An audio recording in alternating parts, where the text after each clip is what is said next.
Je m'appelle Zahra, et mes souvenirs commencent sous le soleil brûlant du nord du Soudan, dans une maison où les règles étaient plus strictes que la chaleur du désert. Je suis née dans une famille musulmane extrêmement conservatrice, où chaque pas était mesuré, chaque mot réfléchi.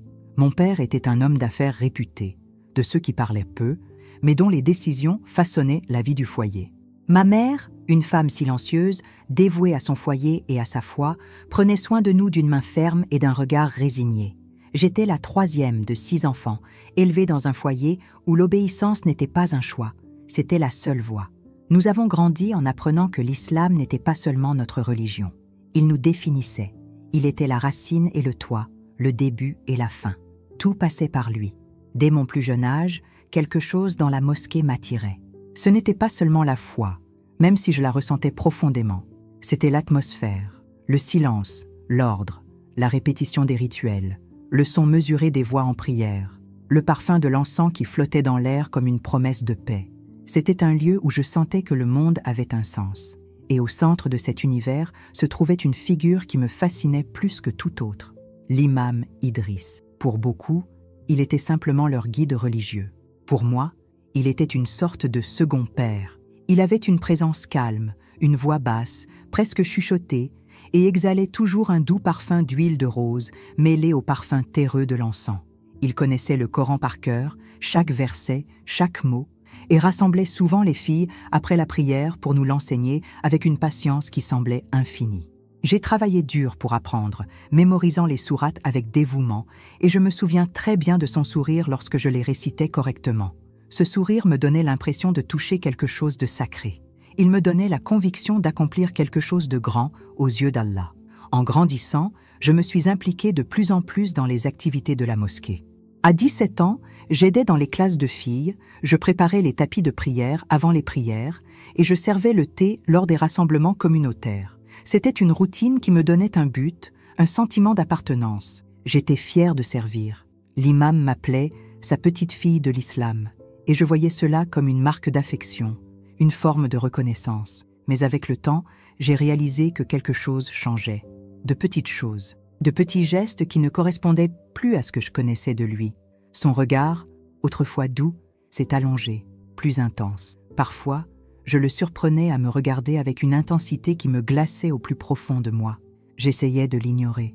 Je me disais que c'était juste mon esprit qui imaginait quelque chose. Après tout, il était comme un père. C'était impossible. Je refusais de croire qu'il pouvait y avoir une autre intention. Mais il ne fallut pas longtemps pour que le malaise devienne impossible à ignorer. Il commença à m'appeler après le cours, me disant qu'il voulait partager quelque chose de spirituel, un enseignement. Un jour, nous étions seuls dans un coin de la mosquée et il me prit les mains d'un geste qui me fit frissonner. Ses doigts étaient trop fermes, sa voix trop basse. Il dit « Zahra, Allah t'a donné une beauté rare, une beauté qui a besoin d'être protégée. Et pour cela, tu dois faire confiance à celui qui te guide. » Mes paroles s'éteignirent. Je restais plantée là, hésitante entre répondre et m'enfuir. Le sol sembla se dérober sous mes pieds. Je ravalais mon malaise, réprimant la peur qui commençait à monter dans ma poitrine comme un tonnerre lointain. Je voulais encore croire que tout allait bien, que ce n'était qu'un malentendu. Mais ensuite, les murmures sont arrivés. Les conversations s'arrêtaient dès que quelqu'un s'approchait. J'ai commencé à réaliser que je n'étais pas la seule à ressentir cela. D'autres filles étaient au mal à l'aise, des plus jeunes aussi. L'une d'elles, Myriam, avait soudainement arrêté d'aller à la mosquée. Quand j'ai demandé à sa mère pourquoi, elle a détourné le regard. Une expression dure s'est dessinée sur son visage, comme si mon interrogation avait touché une corde sensible. Cela aurait dû suffire à m'alerter. Mais j'ai persisté, essayant de me convaincre que j'étais peut-être simplement trop susceptible. La vérité m'a frappée comme un éclair lors d'une nuit qui m'avait semblé sacrée jusque-là. C'était la 24e nuit du Ramadan, l'une des plus importantes et des plus spirituellement intenses du mois. La mosquée était pleine. Les gens priaient avec ferveur, chaque recoin résonnant de murmures religieux. Mais vers minuit, la foule a commencé à se disperser. J'allais partir lorsque l'imam m'a appelé.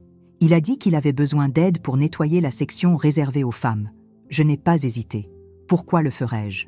C'était lui. Ça avait toujours été lui. Il m'a demandé de le retrouver derrière le hall principal, près du débarras, un endroit où je n'étais jamais allée auparavant. À mon arrivée, j'ai trouvé la porte entr'ouverte. J'ai pénétré. Il faisait sombre. Les lumières clignotaient faiblement. L'odeur d'encens était plus forte, voire écœurante. L'endroit était étouffant, humide, avec des cartons empilés et des tapis roulés dans les coins. Dès que je suis entrée, j'ai entendu la porte se refermer derrière moi avec un clic sec. Quand je me suis retournée, il était déjà là. Il n'avait pas de Coran dans les mains, aucune prière sur ses lèvres, seulement une respiration lourde, presque animale. Ses yeux étaient sombres, affamés. J'ai senti un violent frisson me parcourir l'échine. J'ai eu la chair de poule.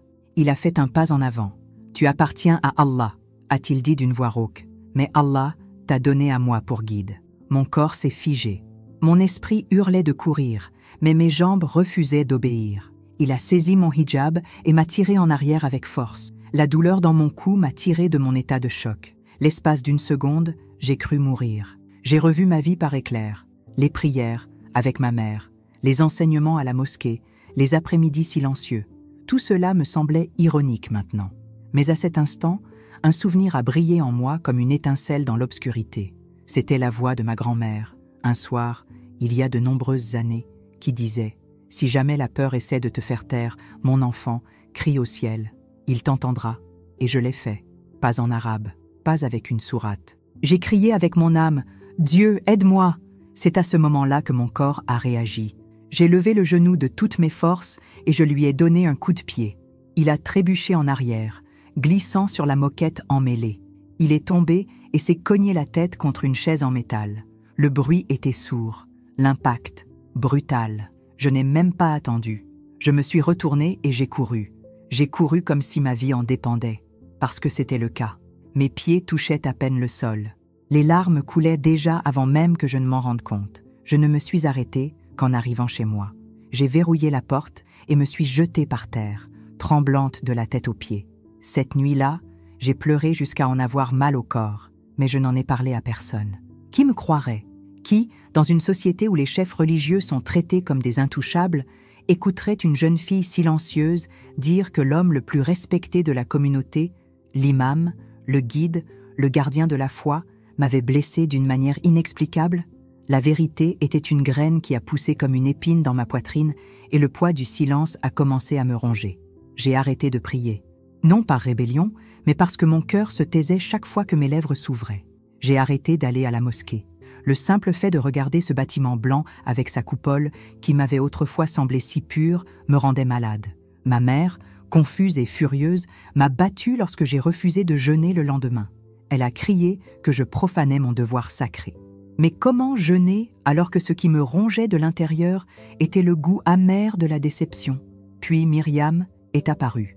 Elle est entrée lentement dans ma chambre, les yeux rouges et les mains tremblantes. La jeune fille qui avait disparu de la mosquée sans explication, que tout le monde disait malade ou rebelle, était maintenant là, devant moi, portant le même poids que moi.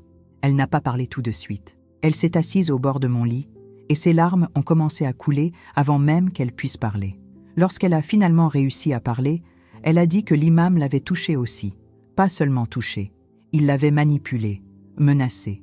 Lui avait dit que si elle en parlait à qui que ce soit, elle serait maudite, qu'Allah lui tournerait le dos. Elle portait ce secret depuis 2 ans. 2 ans de peur, 2 ans de solitude. Lorsqu'elle a fini de parler, nous sommes restés là, toutes les deux serrées l'une contre l'autre, pleurant dans le noir. Aucune de nous n'avait besoin d'expliquer notre douleur à l'autre. Elle était déjà écrite dans nos yeux. C'est alors que nous avons décidé que nous ne pouvions plus supporter cela seuls. Nous avons décidé de parler. Ensemble, nous sommes allés voir les anciens de la mosquée. Nous y sommes allés comme si nous allions à notre propre procès. Et d'une certaine manière, c'était le cas. Nous leur avons tout dit. Leur expression a changé. Ni la tristesse, ni le choc, mais la colère. Pas contre l'imam, mais contre nous. Ils ont dit que nous étions possédés par des esprits maléfiques, que notre jeunesse nous corrompait, que nous essayions de salir l'honneur d'un homme vertueux. Au lieu de protection, nous avons été punis. Ils nous ont fait nous agenouiller, devant lui, devant l'imam, et demander pardon. Je ne m'étais jamais senti aussi sale, aussi trahi, aussi humilié.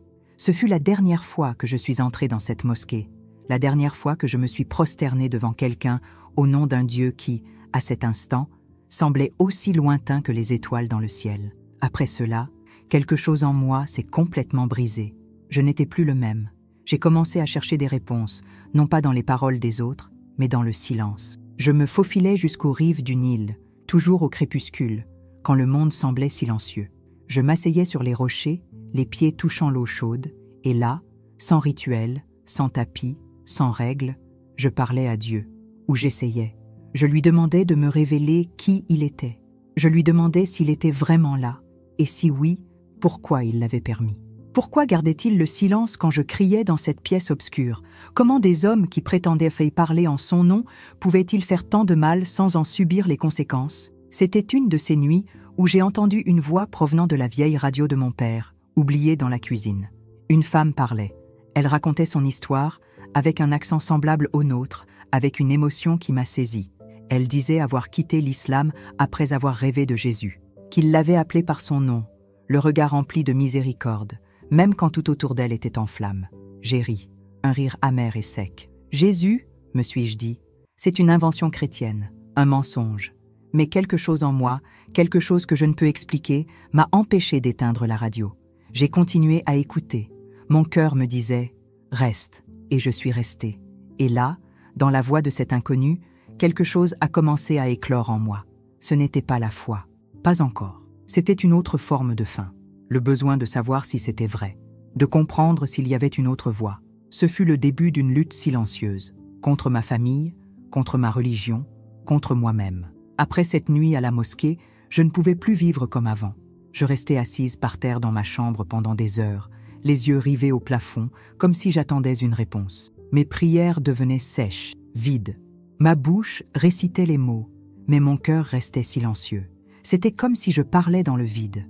Le Dieu qui m'avait accompagné toute mon enfance, celui qu'on m'avait appris à aimer et à craindre, semblait désormais non seulement lointain, mais absent. Et avec cette absence est venue la colère. Colère contre moi-même d'avoir cru autant. Colère contre les anciens qui m'avaient réduit au silence. Colère contre ma mère, qui m'avait battu si violemment en apprenant que j'avais accusé l'imam, disant que j'avais déshonoré la famille. Mais surtout, colère contre Dieu. Je posais des questions en silence, des questions qu'on m'avait appris toute ma vie à ne jamais poser. Pourquoi le mal était-il autorisé dans sa maison? Pourquoi un saint dirigeant pouvait-il toucher des innocents sans en être puni? Pourquoi, lorsque j'appelais à l'aide, n'obtenais-je aucune réponse? Un soir, je suis sortie de chez moi en silence. La lune était pleine, le ciel dégagé. J'ai marché jusqu'à la rivière, où l'eau clapotait doucement sur la rive, tel un murmure ancien. Je me suis assis là, seul. La brise caressait mon visage et, pour la première fois, j'ai prié différemment. Pas en arabe, pas avec des versets mémorisés. J'ai simplement dit « Seigneur, si tu es vraiment là, si tu m'entends encore, alors montre-moi qui tu es, car si c'est ce que tu permets, je ne veux pas te suivre. » C'était la prière la plus vraie de ma vie. Le lendemain, la voix de cette femme à la radio résonnait dans mon esprit. Je n'arrivais pas à l'oublier. La façon dont elle décrivait Jésus, non pas comme un juge, ni comme un Dieu lointain, mais comme quelqu'un qui l'avait appelé du haut des flammes, le regard empli de compassion. Et même si je voulais oublier, je me suis surpris à vouloir en savoir plus. J'ai commencé à chercher, en secret. J'attendais que mes parents partent faire les courses. Puis, le cœur battant, je courais dans un cybercafé à quelques rues de chez moi. Là, les mains tremblantes, je cherchais des histoires d'autres personnes comme moi, d'anciens musulmans qui avaient trouvé quelque chose de différent, de nouveau. Je vivais dans la peur. Le risque était réel. Si quelqu'un me voyait, si le patron du café me dénonçait, je pouvais être battu, arrêté, voire tué. Mais j'ai persévéré, histoire après histoire. Des gens qui, comme moi, avaient été blessés au sein de leur religion. Des gens qui avaient posé des questions et qui, au lieu de recevoir des réponses, avaient été punis. Et pourtant, ils avaient trouvé quelque chose de vivant. Je ne savais pas si j'y croyais, mais j'en avais envie. Pour la première fois de ma vie, je voulais croire en quelque chose de différent. Et cette petite étincelle a été le début d'un nouveau voyage. Un voyage qui allait tout changer. J'ai continué à chercher. C'était comme si, après tant d'années passées dans l'obscurité, mes yeux essayaient enfin de s'habituer à la lumière, une lumière faible, lointaine, mais réelle. À chaque témoignage que je rencontrais, je sentais quelque chose en moi s'agiter. C'étaient des hommes et des femmes comme moi, des musulmans qui avaient vécu la même douleur, porté les mêmes silences et d'une manière ou d'une autre avaient trouvé Jésus au milieu de leurs blessures. Au début, tout cela me paraissait absurde. Une partie de moi hurlait C'est un mensonge, ce sont des pièges d'infidèles.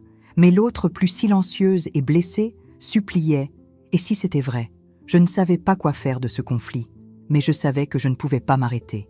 Plus j'écoutais, plus cette inquiétude grandissait en moi.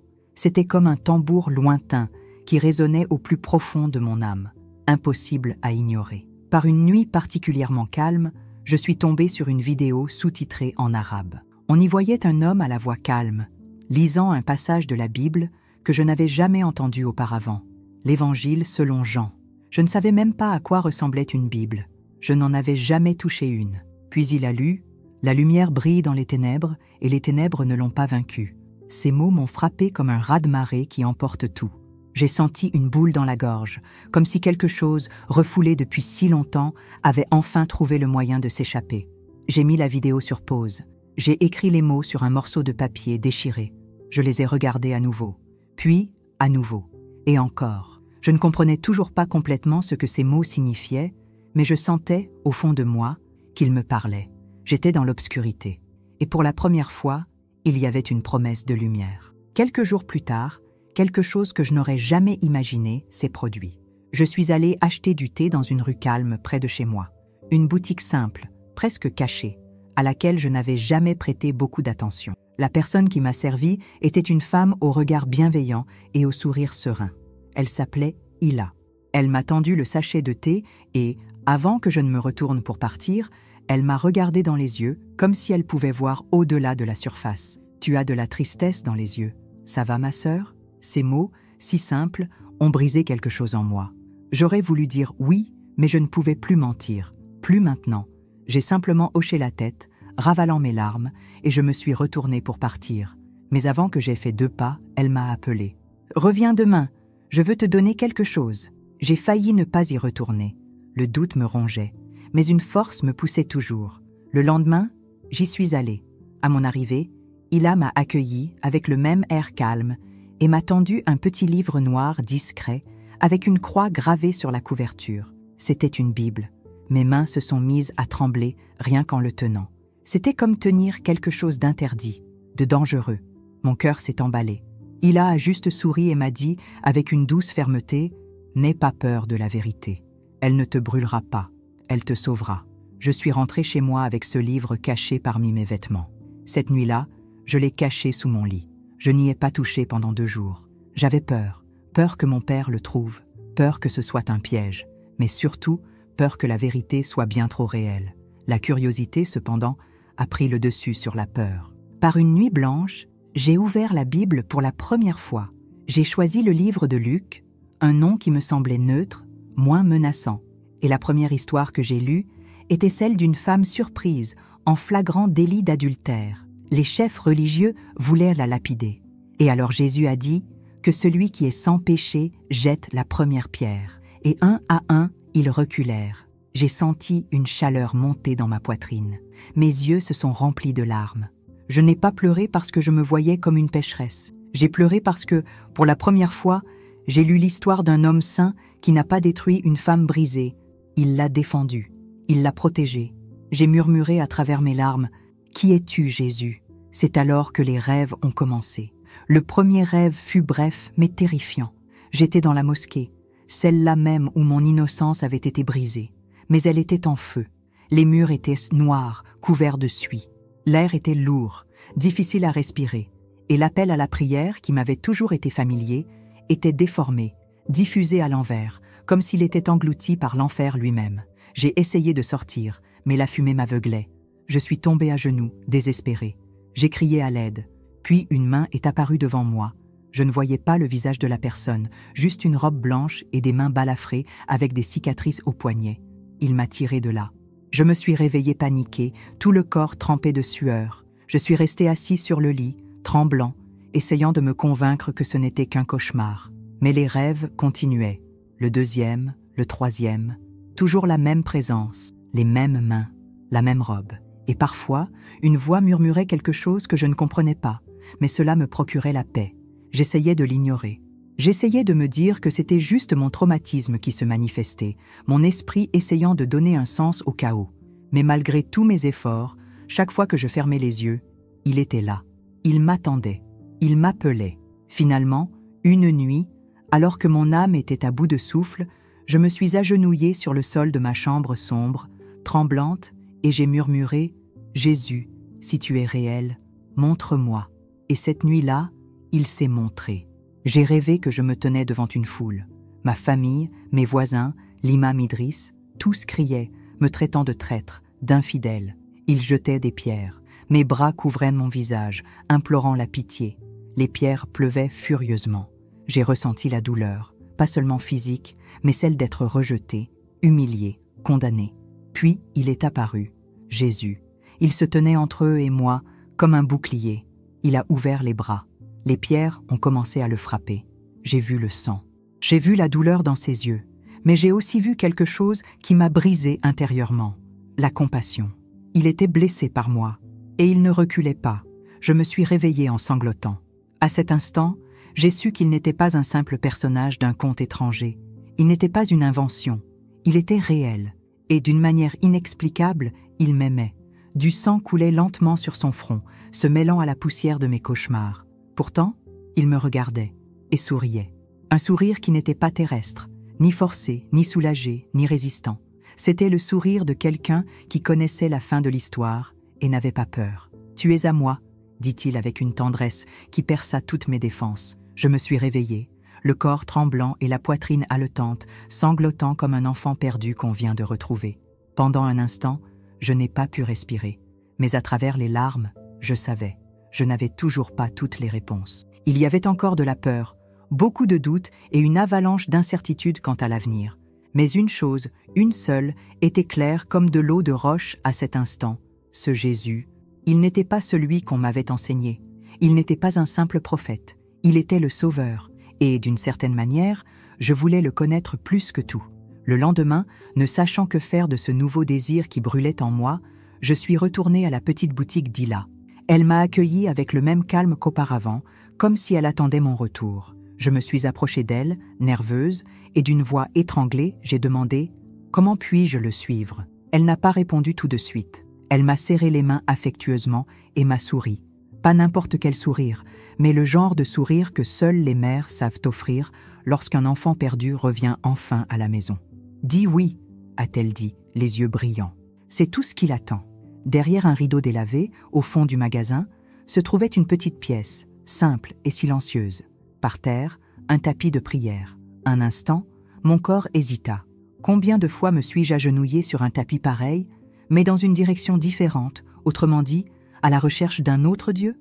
Mais cette fois, je ne regardais pas la Mecque, je regardais le ciel. Et pour la première fois, le cœur dénué de tout rituel, je parlais du plus profond de mon âme. « Jésus, je crois que tu es le Fils de Dieu. Sauve-moi, prends mon cœur, je suis à toi. » Il n'y eut pas de tonnerre, aucune lumière ne perça le plafond. Mais en moi, quelque chose d'ancien, de rouillé et de lié se brisa. Des chaînes invisibles se desserrèrent, et un vent léger, impossible à expliquer, me parcourut la poitrine. Pour la première fois de ma vie, je me sentis libre, vraiment libre. Mais je n'avais aucune idée du prix que ce « oui » entraînerait. En sortant du magasin, tout semblait pareil.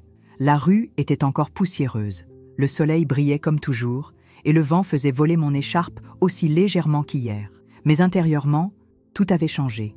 J'avais dit oui à Jésus, et ce oui, je le savais, allait bientôt détruire tout ce que j'avais vécu jusque-là. Je suis rentrée chez moi comme sur du verre. Je me suis assise à table, j'ai dîné en famille. J'ai souri quand mon petit frère m'a demandé de lui tresser les cheveux. Mais intérieurement, j'entendais l'orage approcher, un tonnerre étouffé au-delà des montagnes. Cette nuit-là, j'ai soigneusement caché ma Bible, enveloppée dans un linge et glissée entre mes matelas. J'ai murmuré des prières qui n'en ressemblaient pas, du moins pas telles que je les avais apprises. Ce n'étaient pas des versets mémorisés, ni des répétitions. C'étaient des conversations, honnêtes, fragiles. « Jésus, je ne sais pas prier comme les chrétiens, mais donne-moi la force. » Et il l'a fait. Pendant quelques nuits, j'ai réussi à cacher ce nouveau monde, jusqu'à ce que la tempête éclate. Tout a commencé par un petit détail, un geste innocent. Ma mère, en changeant les draps de mon matelas, a ressenti quelque chose d'étrange. Ses doigts ont trouvé le volume caché, et lorsqu'elle a retiré le drap et vu la Bible, elle a crié comme si elle avait été mordue par un serpent. Elle a couru vers mon père, sous le choc, tenant le livre comme s'il s'agissait de poison. Quelques minutes plus tard, la porte de ma chambre était enfoncée. Ils sont entrés ensemble, les yeux remplis de terreur. Ma mère tremblait. Mon père ressemblait à une tempête sur le point d'éclater. « Qu'est-ce que c'est, Zara ?» a-t-elle crié en agitant le livre. « Quelle malédiction as-tu apportée dans notre maison ?» Je ne pouvais plus mentir. « C'est à moi », répondis-je d'une voix faible mais ferme. Le silence qui suivit fut comme le bruit d'un immeuble qui s'effondre de l'intérieur. Puis la gifle arriva. Rapide, violente, pleine de douleur et de peur. Le goût du sang me monta à la bouche. Les yeux de mon père, ces yeux qui m'avaient rassuré pendant des années, étaient maintenant emplis de haine, de honte. « Tu as maudit cette maison !» hurla-t-il. « Tu vas brûler ce livre. Tu vas t'agenouiller et demander pardon à Allah. » Mais moi, malgré les pulsations, les tremblements et le sang au visage, je murmurais « Je ne le brûlerai pas. J'y crois. » Je n'ai même pas fini ma phrase. Il m'a poussé violemment, et quand je suis tombée, il m'a donné un coup de pied. Je me suis recroquevillée, essayant de protéger mes côtes, ma tête, tout ce que je pouvais. Mes frères sont arrivés en courant, essayant de le repousser. Ma mère pleurait contre le mur, disant des choses que j'entendais à peine.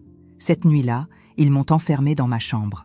Pas d'eau, pas de nourriture, pas de réconfort. De l'autre côté de la porte, j'entendais des murmures. Elle est possédée. Elle nous a déshonorés. Il faut l'emmener chez le cher. Mais ce qui m'a glacé l'âme, c'est la voix de mon oncle. C'est une apostate, qu'on la lapide. Mon propre sang le disait. Je n'ai pas dormi, pas même une minute. Je me suis agenouillée, blessée, affamée, seule, et une fois de plus, j'ai parlé à celui qui était désormais ma seule certitude. Jésus, je t'ai choisi. Si ma vie s'arrête ici, je n'ai pas peur. Ne m'abandonne pas. Mon corps me faisait mal, mais mon esprit tenait bon. Puis quelque chose d'inattendu se produisit. Au milieu de la nuit, une légère brise s'engouffra par la fenêtre. Les rideaux se balancèrent lentement. Puis j'entendis une voix, murmurée mais claire. « Zara, lève-toi. » Mes yeux s'écarquillèrent. C'était le fils de Leila, un de nos voisins. Une ombre silencieuse dans l'obscurité.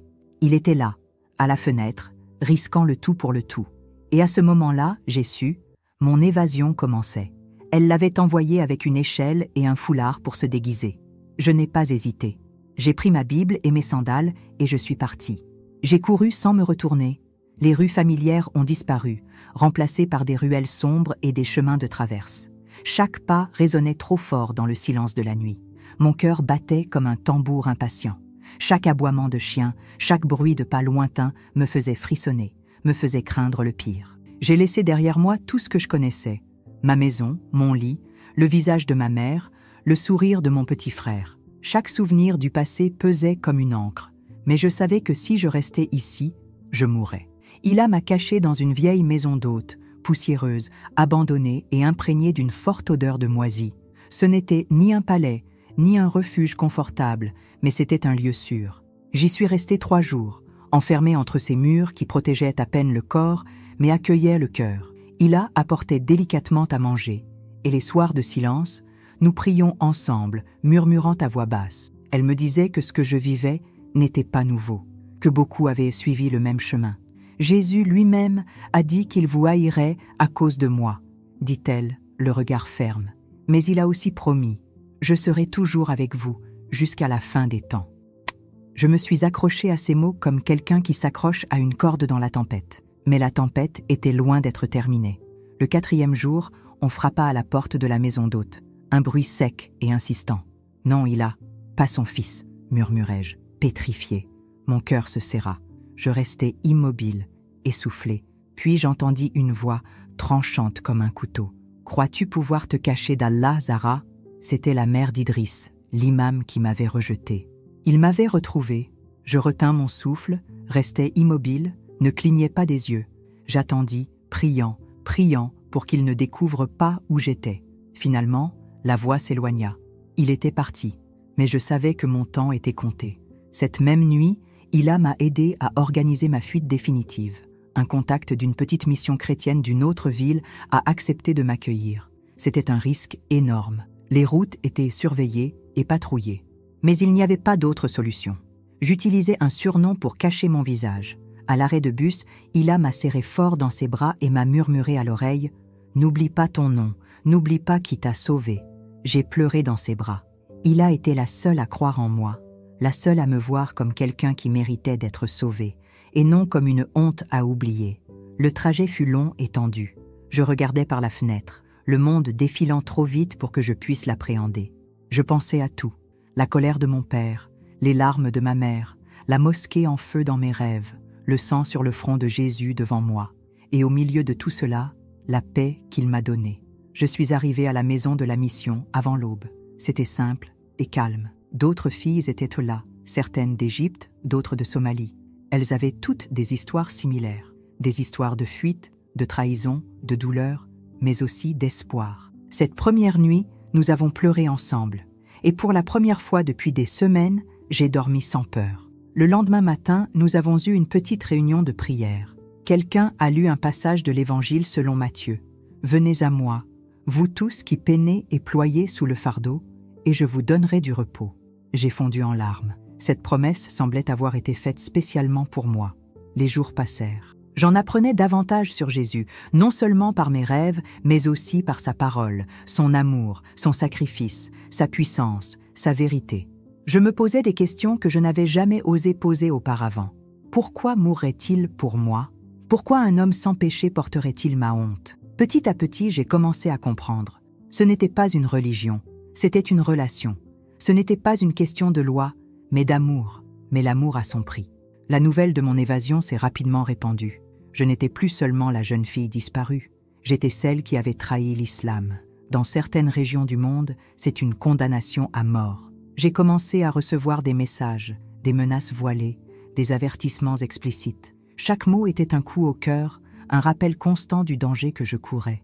Les gens de mon village disaient que je serais traquée, que j'étais pire qu'un proxénète, que j'avais insulté le prophète et déshonoré ma famille. Et puis le pire est arrivé. Une photo de mon petit frère ligoté, en pleurs. Un message ci-dessous, retourne là où il paie. Je me suis effondrée.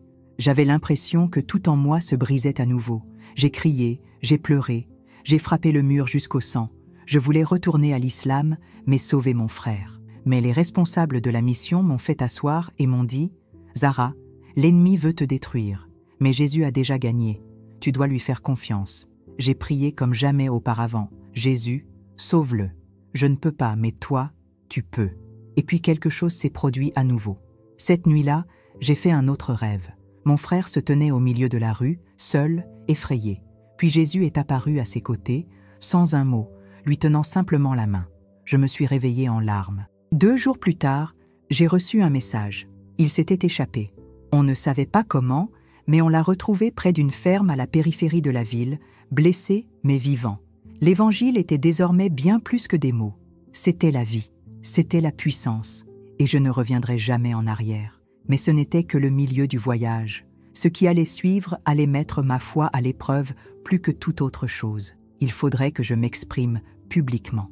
Il faudrait que je parle au monde, à l'Église, à ceux-là même qui voulèrent ma mort. Il arrive un moment où le silence ne m'apporte plus de sécurité. Je me suis cachée pendant des mois. La maison de la mission m'a offert abri, nourriture, amitié et soutien. J'ai commencé à apprendre à lire la Bible par moi-même. J'ai mémorisé les Écritures comme si ma vie en dépendait, car c'était le cas. Chaque verset était comme un soupir pour mon âme. Mais un jour, j'ai senti le Seigneur parler à mon cœur. Pas à voix haute, juste un fardeau silencieux dont je ne pouvais me débarrasser. « Zara, raconte ton histoire. » Je ne voulais pas, j'avais peur. J'avais déjà tout perdu. Ma famille, ma maison, mon identité. Raconter au monde ce qui s'était passé risquait d'être encore plus dangereux. Mais je me suis souvenu de quelque chose que le pasteur de la maison de mission m'a dit. Dieu ne t'a pas sauvé du feu pour que tu te caches dans l'ombre. Tu es sa lumière désormais. Alors, j'ai dit oui. Mon premier partage public a eu lieu dans une petite église en périphérie de la ville. Il y avait principalement des femmes, dont certaines étaient d'anciennes musulmanes. Je me tenais devant eux, mes mains tremblaient et mes yeux se remplissaient de larmes avant même de pouvoir parler. J'avais l'habitude de suivre un homme que je pensais être juste, un homme saint, un imam digne de confiance, mais il a essayé de me souiller dans la maison de Dieu. Des hoquets emplirent la pièce. Certains se couvraient la bouche, d'autres se penchaient en avant, les yeux écarquillés de tristesse et de colère. Et j'ai couru, mais pas seulement loin de lui. J'ai couru dans les bras de Jésus. Ce jour-là, des femmes ont pleuré avec moi. Elles ont prié pour moi. Certaines sont même venues me voir après la messe et m'ont dit « moi aussi ». Mais tout le monde n'a pas été ému de compassion. L'enregistrement de mon témoignage s'est retrouvé sur Internet. Il s'est répandu comme une traînée de poudre, sur Facebook, WhatsApp, Telegram. Et avec cela est venue la réaction négative. Ma famille m'a encore rabaissé, cette fois publiquement. Mon père a enregistré un message m'appelant mort, disant que j'avais apporté la honte à la lignée. Mes frères ont publié des photos de mon visage, marquées du mot « traître » gravé dessus, en guise d'avertissement à tous ceux qui me connaissaient. Je ne pouvais même plus aller à l'épicerie sans me couvrir le visage, foulard, voile, tout pour essayer de disparaître. Mais ce n'était pas suffisant. La honte et la peur me hantaient. Un jour, alors que je traversais une rue latérale, un homme m'a suivi en silence. Coincé contre un mur froid, il m'a craché au visage. « Tu crois qu'Isa est Dieu ? Puisses-tu pourrir en enfer avec tes amis infidèles ?» a-t-il crié avec haine, le visage déformé par le mépris. J'ai crié aussi, un cri de peur et de colère. Les gens autour ont entendu le vacarme et se sont précipités pour les aider. L'homme s'est enfui avant qu'il ne puisse l'atteindre. Mais cet instant m'a profondément bouleversée. Je n'avais qu'une envie, ramper jusqu'au refuge de la maison de la mission, me cacher du monde qui me semblait désormais si cruel. Cette nuit-là, seule, j'ai pleuré jusqu'à ne plus avoir de larmes. J'ai supplié Jésus, « Pourquoi moi ? Pourquoi dois-je souffrir autant simplement parce que je crois en toi ?» La douleur semblait insupportable. Et puis, en un instant, j'ai ouvert la Bible à l'aveuglette. Mes yeux sont tombés sur un verset de Philippiens. « Car il vous a été fait la grâce, par rapport à Christ, non seulement de croire en lui, mais encore de souffrir pour lui. » J'ai lu ces mots lentement, chaque mot comme une lame tranchante qui transperçait le doute dans mon cœur. Souffrir pour lui. Non pas parce que j'avais fait quelque chose de mal, mais parce que je faisais enfin quelque chose de bien. J'ai ressenti une paix profonde m'envahir. Souffrir ne signifiait pas que j'étais abandonnée, mais que j'avais été choisie. La même semaine, j'ai reçu un message d'une femme nommée Myriam, qui dirigeait une église clandestine dans une autre région du pays. Elle avait vu mon témoignage en ligne. Elle m'a demandé si je voulais partager mon histoire avec son groupe. C'était trop risqué, mais j'ai senti le Saint-Esprit me guider. J'ai voyagé avec 2 autres croyants. Nous avons emprunté des chemins détournés, caché nos visages et utilisé un langage codé pour ne pas être découverts. À mon arrivée, j'ai trouvé une petite salle pleine de femmes. Certaines étaient en larmes, d'autres tenaient leurs enfants dans leurs bras, toutes avides d'entendre une parole d'espoir. J'ai repris la parole, cette fois avec plus d'audace et de conviction que jamais. Je ne me suis pas contentée de lui raconter ce que l'imam avait fait. Je lui ai raconté ce que Jésus avait fait pour moi.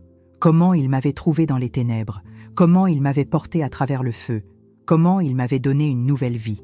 À la fin, une jeune fille d'environ 16 ans se leva. Sa voix tremblait, mais ses yeux brillaient de courage. J'ai été agressée par notre pasteur local. Je n'en ai jamais parlé à personne.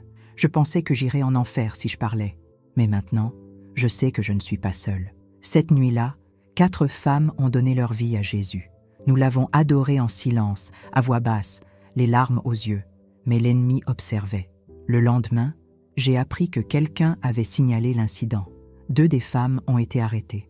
J'ai échappé de justesse. Nous étions à nouveau dispersés, certains dans des maisons différentes, d'autres dans les collines, toujours en train de courir, toujours en train de nous cacher.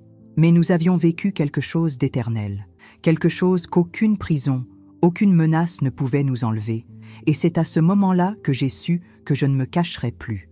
Je ne resterai pas silencieux. Si ma voix pouvait aider ne serait-ce qu'une fille à échapper au mensonge, à découvrir la vérité, alors tout cela en vaudrait la peine. J'ai commencé à consigner mon histoire en secret, non seulement pour les églises, mais aussi pour Internet. J'ai posté des vidéos sous un faux nom, j'ai couvert mon visage, j'ai changé ma voix, mais la vérité était claire et inébranlable. J'ai raconté comment je m'étais inclinée 5 fois par jour avec sincérité, que j'avais mémorisé des sourates avec dévotion et que j'avais fait confiance à mon imam plus qu'à quiconque au monde.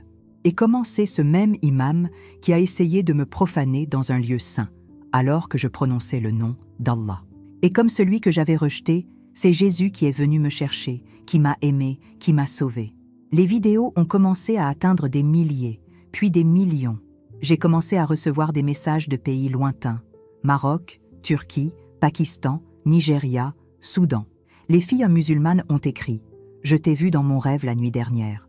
Je me sentais piégée, moi aussi. » coincé dans un labyrinthe sans issue, ne sachant comment trouver Jésus dans ce monde qui semblait m'étouffer à chaque tournant. Comment trouver Jésus ? Me suis-je écrit, essayant de comprendre. Ma mère, qui avait été ma protectrice, était maintenant impliquée dans des affaires obscures avec d'autres filles du village. Rituels, pressions, menaces voilées.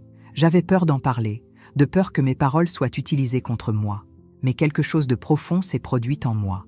La douleur que je portais, qui me semblait un fardeau écrasant, a commencé à se transformer en arme, non pas pour détruire les gens, mais pour détruire les mensonges, pour briser les chaînes de l'oppression qui me liaient, moi et tant d'autres. Ma foi grandissait, mais cette croissance s'accompagnait d'un nouveau danger. Une fatwa cruelle fut émise contre moi. Ma tête devint une prime pour quiconque voudrait me réduire au silence. Je n'eus d'autre choix que de fuir à nouveau, de changer de nom, de quitter la sécurité de la maison de mission et d'entamer une nouvelle vie d'anonymat et de surveillance constante. Mais je n'avais plus peur, parce que chaque fois que j'ouvrais la bouche pour témoigner, pour parler de Jésus, la lumière qui émanait dissipait les ténèbres qui m'entouraient. Une nuit, j'ai reçu un message qui a tout changé. Il appartenait à l'épouse de l'imam Idriss. Elle a écrit « J'ai vu tes vidéos ». Je ne voulais pas te croire, mais au fond de moi, je le savais. J'ai vu ce qu'il a fait, pas seulement à toi, mais à beaucoup d'autres, même à notre nièce. Je le quitte. Je veux connaître ce Jésus dont tu parles. Je suis tombée à genoux, sous le choc. Même de loin, Dieu utilisait ma voix. Il atteignait des endroits que je n'aurais jamais pu atteindre seul. Et puis j'ai réalisé quelque chose de profond. L'endroit même où j'avais été violée, l'endroit même qui était censé être ma tombe, était devenu le centre de ma victoire. L'homme même qui avait tenté de me détruire était devenu la raison pour laquelle je parlais. Dieu avait transformé ma honte en force, mais le prix à payer n'était pas encore terminé. Bientôt, un proche me trahirait. Ma vie serait à nouveau en danger. J'avais appris à vivre avec le danger. À dormir sur mes deux oreilles, à prier avant chaque pas, à m'attendre à une trahison au coin de la rue. Mais rien n'aurait pu me préparer à ce qui allait se passer ensuite. Cela venait de la personne à laquelle je m'attendais le moins. Son nom était Sophia. Elle était mon amie depuis de nombreuses années, avant même que je ne découvre la maison de la mission. Elle était comme une sœur, l'une des rares personnes en qui j'avais une confiance totale. Je lui avais raconté mon histoire, confié mes craintes, l'avais emmenée à des réunions secrètes où nous parlions de Jésus et d'espoir. Elle pleurait avec moi. Elle me tenait la main. Nous prions ensemble. Mais au fil du temps, quelque chose a changé. Sophia devint distante, froide, comme enveloppée d'une ombre. Elle commença à poser des questions étranges et suspectes. « Où loges-tu maintenant ? Est-ce que tu parles toujours à la maison de la mission ?» Au début, je n'y ai pas prêté attention. Mais un jour, elle a disparu. 2 jours plus tard, une source fiable m'a prévenu. Quelqu'un avait été payé pour me retrouver, pour me dénoncer. Et puis on a frappé à la porte. Ce n'était pas un visiteur, ce n'était pas un ami. Il y avait 3 hommes, visage fermé, yeux durs. L'un d'eux avait une cicatrice sur la joue qui semblait témoigner de violence. Un autre tenait un lourd sac en tissu menaçant. Ils n'ont pas dit un mot. Ils ont forcé l'entrée. Ils m'ont attaché les mains avec des cordes rugueuses et m'ont couvert le visage avec un tissu froid et humide. Et ils m'ont traîné hors de la maison. Je ne pouvais pas crier. J'avais la bouche bâillonnée. Mon cœur était noué par la peur. J'ai été jeté dans une camionnette comme un déchet abandonné. Tandis que le moteur rugissait, j'entendis l'un d'eux murmurer « L'imam s'en occupera seul. Je ne sais pas combien de temps nous allons rouler. » Ma poitrine battait comme le tonnerre. Je ne pouvais pas respirer correctement. J'ai murmuré le nom de Jésus sous le bâillon encore et encore. Jésus, Jésus, Jésus. Finalement, nous nous sommes arrêtés. J'ai été sorti de la camionnette et poussé dans une pièce qui sentait la sueur et la fumée froide. Une fois le bâillon retiré, j'ai cligné des yeux avec force, essayant d'adapter mes yeux à la faible lumière. Et il était là, l'imam Idriss, plus âgé maintenant, avec une barbe plus grise, des cheveux tachetés de blanc. Mais ses yeux, froids, calculateurs, les mêmes qui m'avaient regardé comme une proie toutes ces années auparavant. Il sourit lentement, un sourire glacial et menaçant, puis il dit d'une voix ferme et pleine de mépris « Tu es devenue très célèbre, petite Zara. » Il tournait autour de moi, comme un vautour reniflant sa proie. « Je t'ai fait confiance, je t'ai appris, et maintenant tu craches sur tout ce que je t'ai donné. Tu as égaré les autres, tu as empoisonné mon nom. C'est pourquoi… » Il s'arrêta un long et lourd moment, comme si chaque mot lui coûtait un effort énorme. Sa voix se réduisit à un murmure aigu, rempli de haine refoulée. « Tu vas mourir. J'avais envie de pleurer. J'ai crié à l'intérieur, mais je n'ai pas laissé sortir ma voix. Au lieu de cela, j'ai dit quelque chose que je n'aurais jamais pensé avoir le courage de dire. Tu peux tuer mon corps, mais tu as déjà perdu. Tu n'as aucun pouvoir sur moi. Jésus a déjà gagné. Son visage se crispa, la colère le submergeant. D'un coup brutal, il me gifla si fort que ma tête bascula sur le côté. Hébété. « Sale apostate !» cria-t-il. « Crois-tu que ton Isa peut te sauver maintenant ?» Mais je l'ai juste regardé, mes yeux remplis de larmes que je n'ai pas pu retenir, et j'ai répondu fermement. Il m'a déjà sauvé. Il s'en alla en trombe, donnant des ordres froids et calculés aux hommes pour me préparer pour le désert. Je ne savais pas ce que cela signifiait, mais la peur m'a saisi. J'avais un sentiment terrifiant.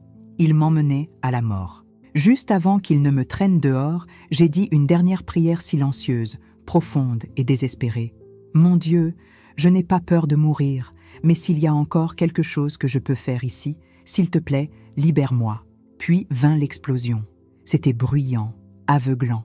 Un éclair blanc a tout inondé et une onde de choc a secoué le sol et les murs autour. Des fissures se sont propagées comme des veines dans toute la structure, alors que les lumières s'éteignaient soudainement.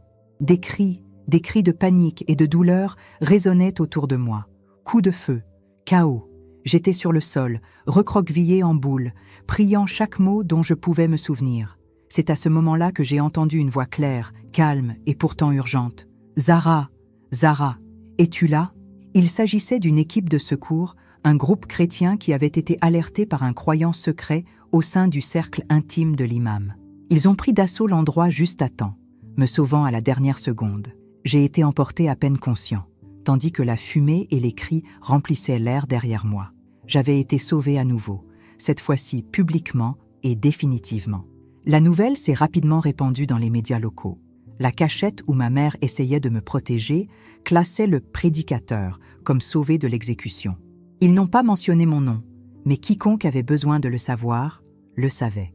Je me suis encore caché, cette fois avec une nouvelle identité, dans un pays différent, un endroit où je pouvais enfin respirer. Mais le silence ne serait plus jamais une option. J'ai continué à partager mon histoire. J'ai voyagé pour parler dans des églises clandestines, des conférences de femmes, des camps de réfugiés. J'étais assise avec des filles qui, comme moi, étaient brisées, saignaient, confuses. Et il leur dit, « Il y a quelqu'un qui te voit, quelqu'un qui t'appelle ma fille, même quand tu te sens perdue dans l'obscurité. Son nom est Jésus. Aujourd'hui, je vous parle non pas en tant que victime, mais en tant que voix. Je parle à la jeune fille musulmane qui pleure en silence, pensant qu'Allah est en colère parce qu'elle a fait des erreurs. Je parle à l'homme qui doute, qui remet en question les choses qu'il voit dans sa propre mosquée, mais ne sait pas vers qui se tourner. Je parle à ceux qui ont essayé d'échapper à la douleur, en mémorisant des prières, espérant trouver la paix, mais n'ont trouvé que le silence et le vide. Il y a plus, il y a de l'espoir, il y a un sauveur. Il n'est pas du genre à t'utiliser, c'est le genre de personne qui mourra pour toi. Il est mort sur la croix pour que vous n'ayez plus à porter la honte, la culpabilité ou la peur. Je m'appelle Zara. J'étais autrefois un musulman fervent. J'aimais mon imam plus que moi-même. Jusqu'au jour où il m'a montré qui il était vraiment. Et j'ai rencontré Jésus. Il m'a donné une nouvelle vie, une vie que personne ne peut m'enlever. Et maintenant, je donne cette vie, même si cela me coûte tout, parce que j'ai déjà trouvé la seule chose que personne ne peut voler. Pas un couteau, pas une balle, pas même une trahison. Son nom est Jésus, et il en vaut la peine.